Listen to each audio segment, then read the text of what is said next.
शेतकऱ्यांना स्वावलंबी बनविणारी योजना मागेल त्याला सौर कृषी पंप। राज्य सरकारने मागेल त्याला सौर पंप ही योजना आणली आहे, ज्या योजनेच्या अंतर्गत 9 लाख सौर पंप आपण मंजूर केलेले आहेत। शेतकऱ्यांना सिंचनासाठी हक्काचे साधन देण्यासाठी राज्य सरकारने मागेल त्याला सौर कृषी पंप योजना जाहीर केली आहे। सौर ऊर्जेवर चालणारे पंप असल्याने बिलाची चिंता नाही आणि विजेच्या उपलब्धतेचा प्रश्न नाही।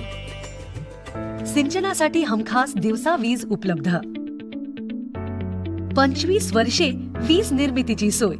वीज कनेक्शनच्या आधारे पंप बसवितो त्यावेळी शेतकऱ्याला स्वतः पंप विकत घ्यावा लागतो। कनेक्शनसाठी डिपॉझिट भरावी लागते आणि सोबत पंप बसविण्याचा खर्चही करावा लागतो। पण मागेल त्याला सौर कृषी पंप योजनेत पंप, सौर पॅनल अशा सर्वांसाठी केवळ 10% एवढीच रक्कम द्यावी लागते।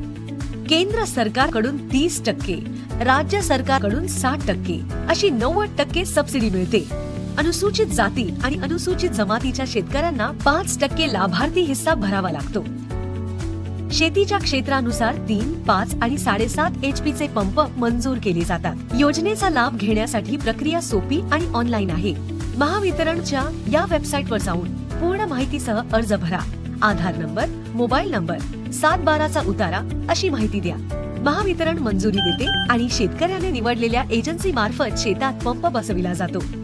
सौर पंप बसविल्यानंतर तो बिघडला तर दुरुस्त करून देण्याची 5 वर्षांची गॅरंटी असते। वादळासारख्या नैसर्गिक आपत्तीमध्ये पॅनलचे नुकसान झाले किंवा चोरी तूटफूट झाली तर विम्याचे संरक्षण मिळते।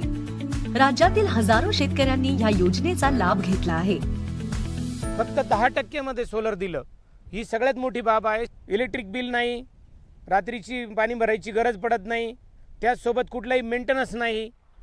कमीत कमी इथून 1000 फूट माझी पाईपलाईन आहे, 1 किलोमीटर अंतरावर, इथून पाणी तिथं उचलित ते एवढ्या दाबावर। आपल्या शेतात सौर पंप बसवण्यासाठी आजच अर्ज करून योजनेचा लाभ घ्या।